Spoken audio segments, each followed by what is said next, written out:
The purpose of this tutorial is to briefly walk you through the basics of submitting a report in the Epic system.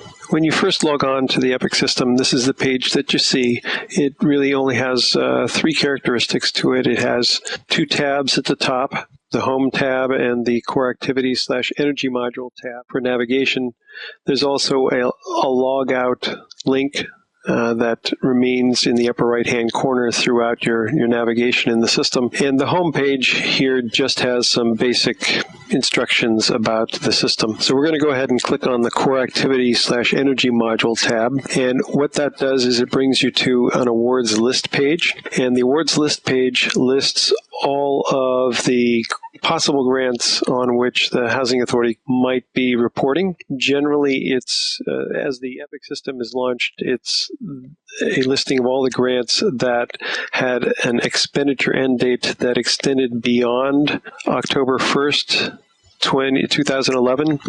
The reason for that is that we're looking for information on any activity that would have occurred in federal fiscal year 2012, which began on October 1st, 2011 and extends to September 2012. A few more points to be made with respect to this. Notice that in this instance, there are three different formula grants extending from award year 2010 through 2012. Now, realize that in many instances, housing authorities may spend grant funds from more than one grant at the same development/AMP.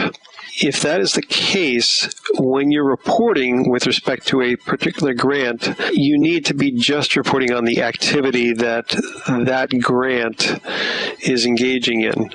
So for instance, we have two grants here. And let's say that this first 2010 grant and this second 2011 grant are both being spent at second development in the Housing Authority, which is a 100-unit development. The activity that is spread between these two grants needs to be carefully divided between the two grants. So, for instance, it's a 100-unit development. It may be that the Housing Authority is spending grant funds to modernize 80 of the units with the 2010 grant and 20 of the units in using the 2011 grant.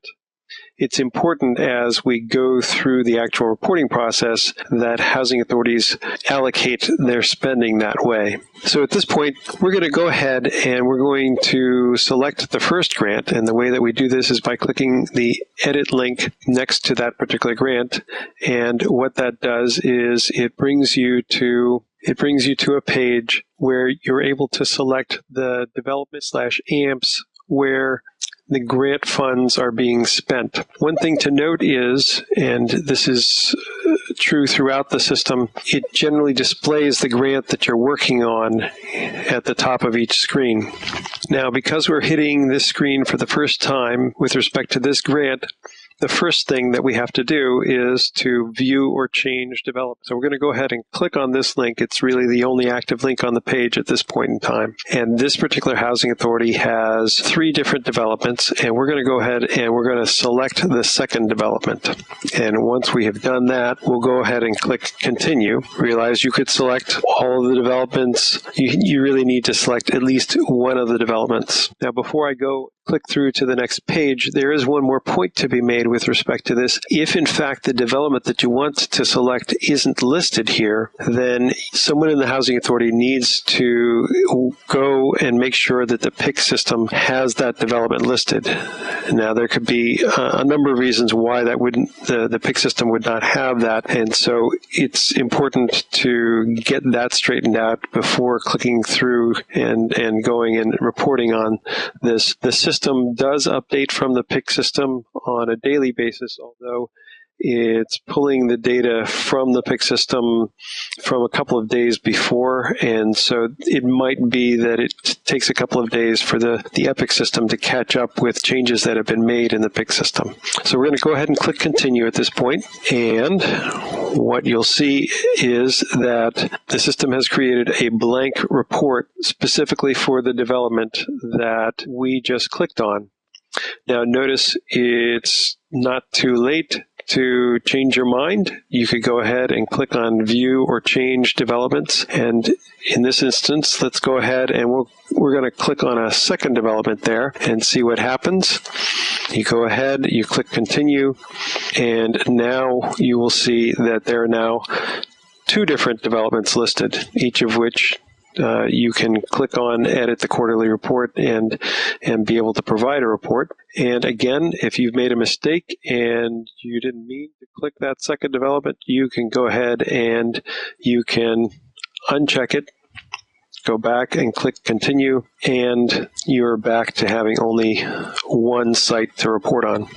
So actually, there's one more link to talk about on this page, and that's this Update Project Information link, and that's created for each separate report. If you go ahead and click on this Update Project Information link, you'll see that there are some basics about what is planned with respect to this report that are displayed on this page.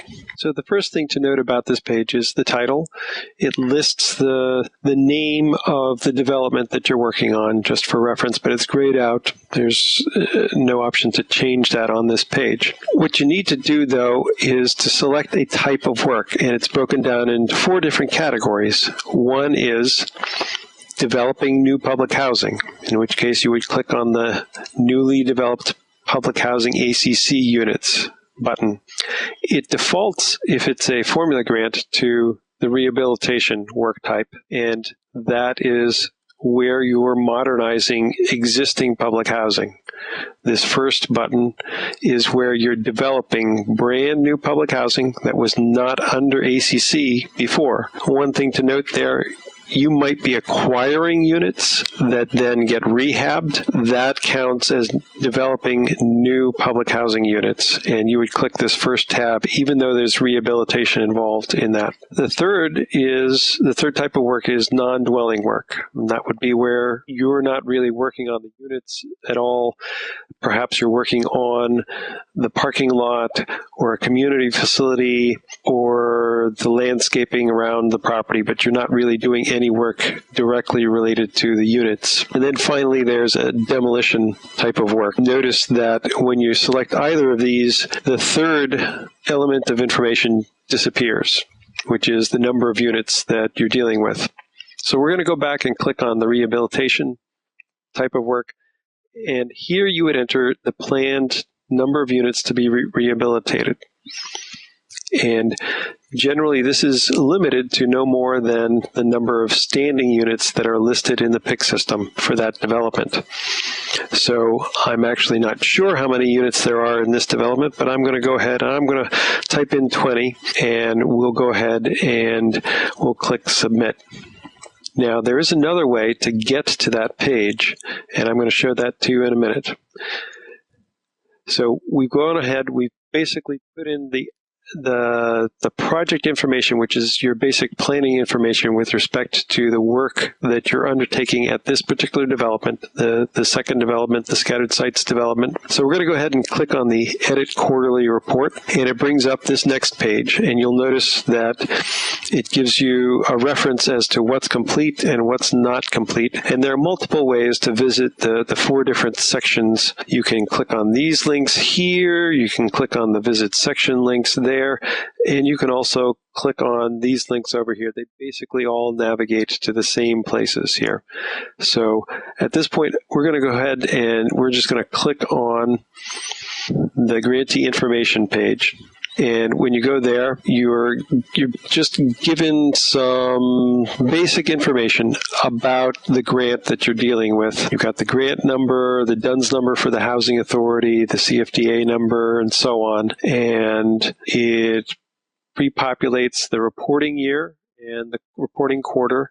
Reports have to be filed on a quarterly basis. And then it lists the total award of the grant, and it tells you how much of the grant has been dispersed at this point in time. It's pulling that information from the department's locks system. So you can navigate to sections by either clicking on the previous section or the Save and Continue button, and in this instance I'll click on the Save and Continue button, and it will take me to the next section.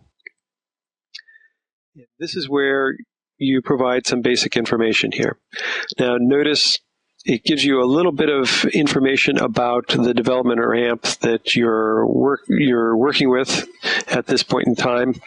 And then notice that the type of work information that you filled out on the earlier page is reflected here. If you wanted to edit that, you could go ahead and click on this link, and we'll go ahead and do that. And notice it brings you back to that very same page that you were at. And you could go ahead and edit this. So let's go back to the page we were on. And another thing to note, if you click on any of these links, you'll get a basic description of what that section is all about. And to get out of that, you just click on the X. So since we've selected rehabilitation work here, it's going to ask for a very brief description of what's going on in terms of rehabilitation. So we're looking for a very brief, high-level description of what's going on, how the capital funds that are being expended at this development, what they are accomplishing. And so I'm just going to type in here, replace roofs on 2 buildings. You might want to elaborate a little bit farther, but we're not looking for a very detailed description at this point in time.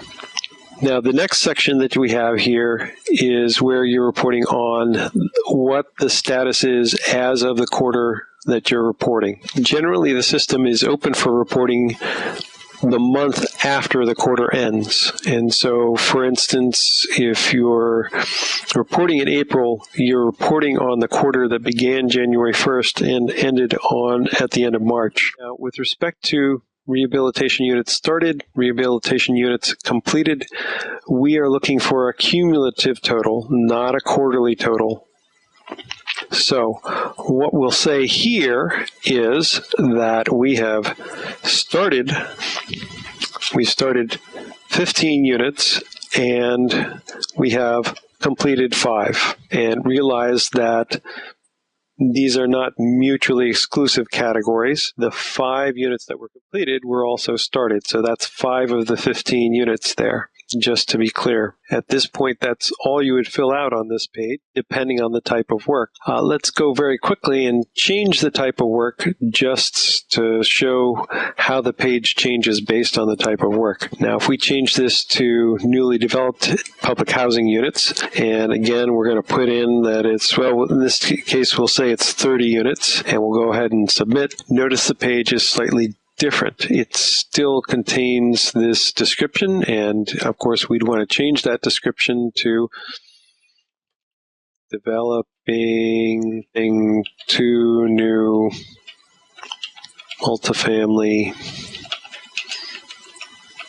buildings. And here it's very similar. You would put the number of units started and the number of units completed, and in this instance we'll say that 20 units have been started, but only 10 of those 20 units have been completed. Here, with respect to 7 and 8, you would be listing any of these 10, 20 units that are getting any energy efficiency measures pertaining to the list that you'll see once you click on this link. A window would pop up and it lists a list of energy efficiency measures that pertain to units.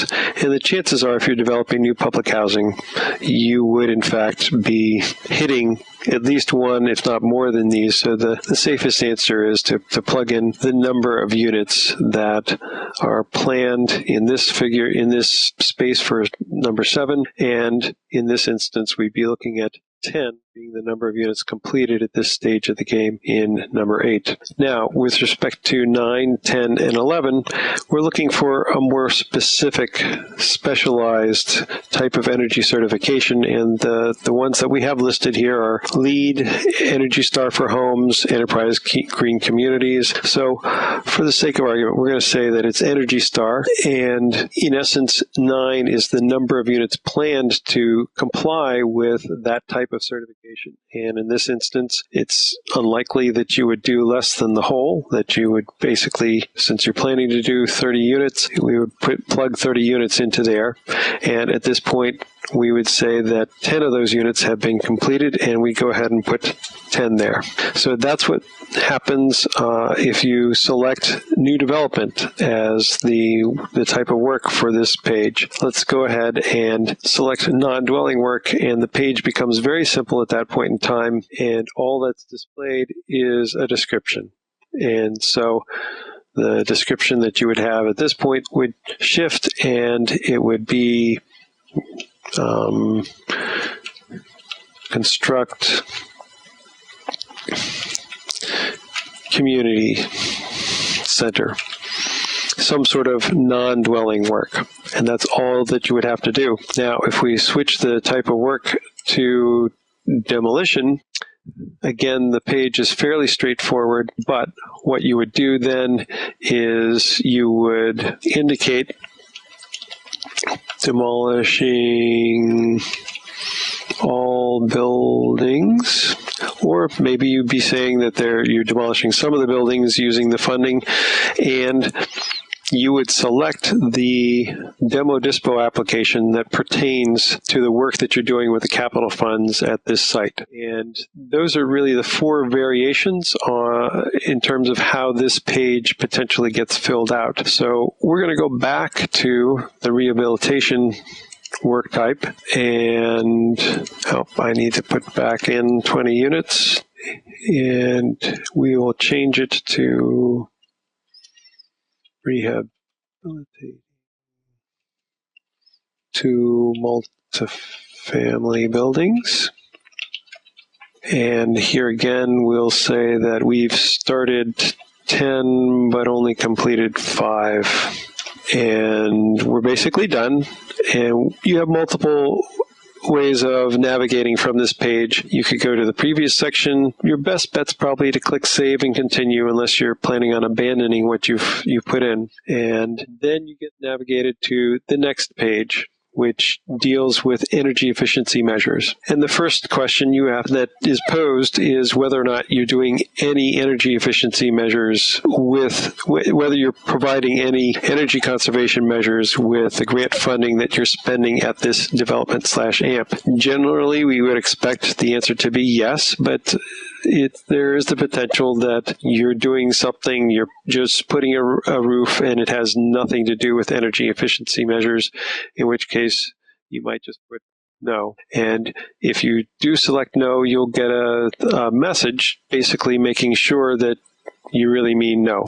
So if you say no, the page is very straightforward. You just click Save and Continue and go to the next page. But we're expecting that in most instances, you would be selecting yes. So now that we've selected yes as our option, we're going to go ahead and we're going to fill in these 2 blanks. So now that we have selected yes as our option, we need to go ahead and report on the energy conservation measures that will be installed at this development with the grant funds that are being spent at this development. So let's assume that, in fact, we're planning to install energy conservation measures at all of the units that we're modernizing at this development, and we'll go ahead and we'll put in 20 there. And let's go ahead and assume that 5 of the units are done.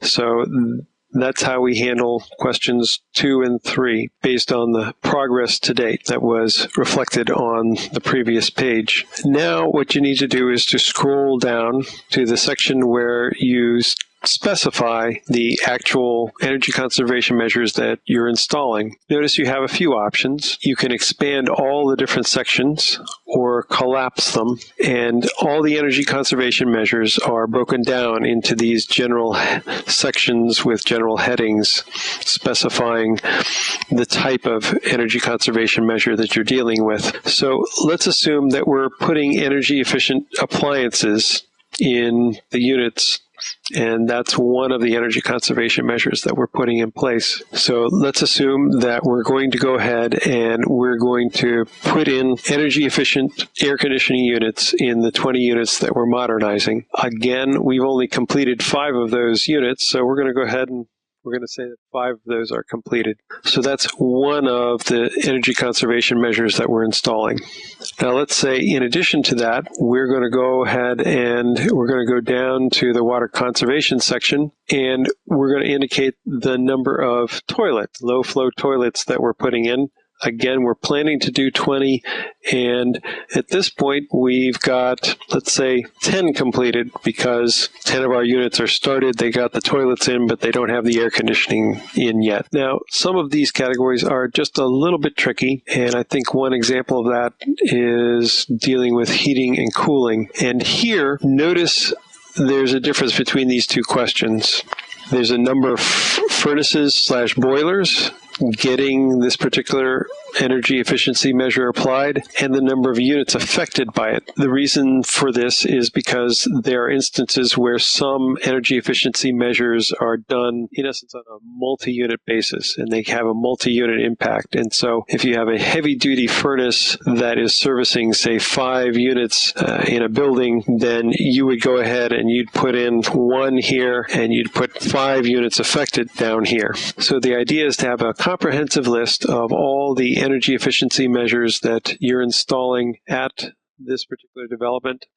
And once you've completed filling out any of the sections that apply, you would go ahead and you'd click on Save and Continue, and it would take you to the next page. Now, there's really only one purpose to this particular page, and that is to indicate what portion of the dollars that are in the grant are actually being spent at this particular development /AMP. And my recollection is that this particular grant was roughly $700,000. So let's say that $400,000 of that $700,000 grant are being spent at this particular development. And then we go ahead and we click Save and Continue. And then you get to the final page where you don't really, your only choice is to submit the report or to go back and edit previous sections. So let's go ahead and submit the report, and we're done. Everything has been completed. So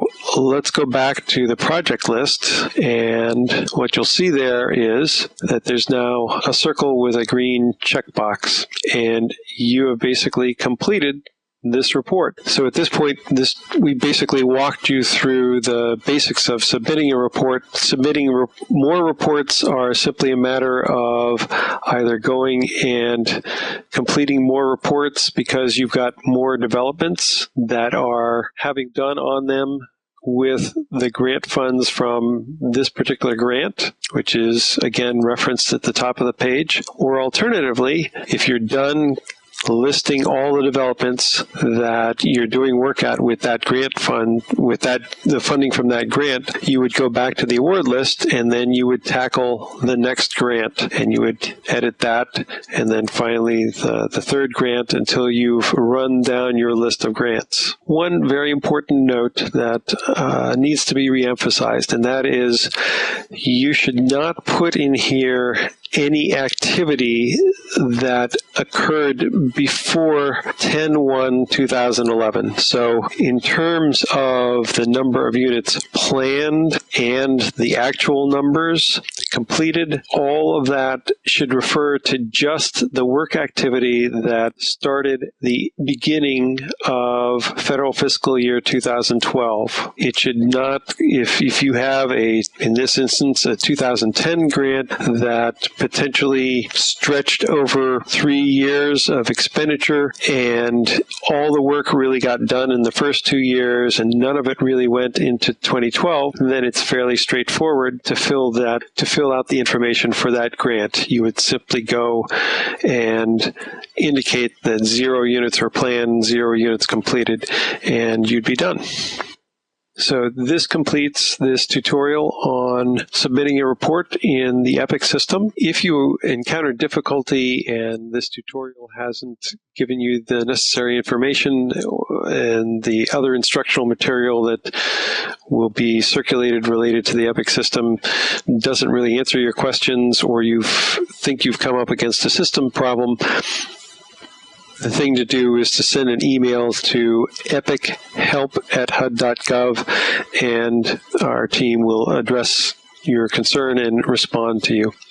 Again, this concludes the tutorial on submitting a report in the Epic system.